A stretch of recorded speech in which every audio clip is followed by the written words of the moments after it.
Box office దగ్గర మంచి కలెక్షన్స్ని అందుకుంటున్నప్పటికీ కానీ సినిమా హైప్కి తగ్గని కలెక్షన్స్ అందుకోకుండా విఫలమవుతున్న ఓజీ మూవీ టార్గెట్ వైజ్ చూసుకుంటే, రికవరీ వైజ్ చూసుకుంటే మంచి కలెక్షన్స్ అయితే అందుకుంటుంది. కానీ సినిమాకున్న హైప్కి ఈ పాటికి టార్గెట్ని రికవరీ చేసి భారీ లాభాల దిశగా అడుగు వేయాల్సింది. అయితే సినిమా 5 రోజుల్లో అందుకున్న కలెక్షన్స్ ఎలా ఉన్నాయో సార్ చూద్దాం. 5వ రోజు సినిమా తెలుగు రాష్ట్రాల్లో 4 కోట్ల దాకా వెళ్తుంది అనుకున్న 3.75 కోట్ల రేంజ్ షేర్తోనే ఆగిపోయింది.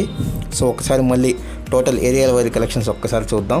నైజాం 42.89 కోట్లు, సీడెడ్ 12.83 కోట్లు, ఉత్తరాంధ్ర 12.00 కోట్లు, ఈస్ట్ 10.51 కోట్లు, వెస్ట్ 6.60 కోట్లు, గుంటూరు 9.30 కోట్లు, కృష్ణా 8.05 కోట్లు, నెల్లూరు 3.70 కోట్లు. టోటల్ ఏపీటీజీ టోటల్ 105.88 కోట్లు, 153 కోట్ల రేంజ్ గ్రాస్ని అయితే అందుకుంది. 105 కోట్ల రేంజ్ షేర్ని 153 కోట్ల రేంజ్ గ్రాస్ని అయితే అందుకుంది. కర్ణాటక 8.50 కోట్లు, రెస్ట్ ఆఫ్ ఇండియా 3.85 కోట్లు, ఓవర్సీస్ 29.25 CR.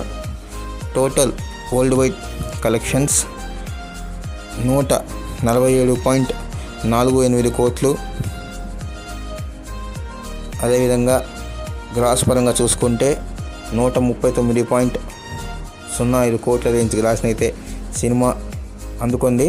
85% రికవరీని అయితే సినిమా సొంతం చేసుకుంది. సినిమాకి భారీ టికెట్ హైక్స్, అదేవిధంగా భారీ ఫ్యామిలీ ఆడియన్స్ రాకుండా భారీ ఏ సర్టిఫికెట్ సీన్స్ మైనస్ కాగా సినిమా టికెట్ రేట్స్ ప్రస్తుతం కొన్ని తగ్గించారు. ఆ తగ్గించిన టికెట్ రేట్స్లో ఇంకొంచెం కొన్ని సింగిల్ స్క్రీన్స్లో ఇంకొంచెం తగ్గిస్తే సినిమాకి దసరా సెలవుల్లో మంచి ఫుట్ఫాల్ సొంతమయ్యే అవకాశం ఉంది.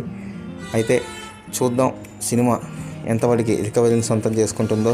అదేవిధంగా ఛానల్లో కంటెంట్ నచ్చినట్లయితే ఖచ్చితంగా సబ్స్క్రైబ్ చేయండి, షేర్ చేయండి. ఏదన్నా లోటుపాట్లు ఉంటే కామెంట్ చేయండి. సినిమా 6 రోజుల కలెక్షన్స్, అదేవిధంగా రీసెంట్గా జరిగిన ఇళయ దళపతి విజయ్ కరూర్ తొక్కిసలాట గురించి కూడా ఒక వీడియో రెడీ చేస్తున్నాం. ఆ వీడియోని కూడా మీకు తొందరలో అప్డేట్ చేస్తాం. Thank you.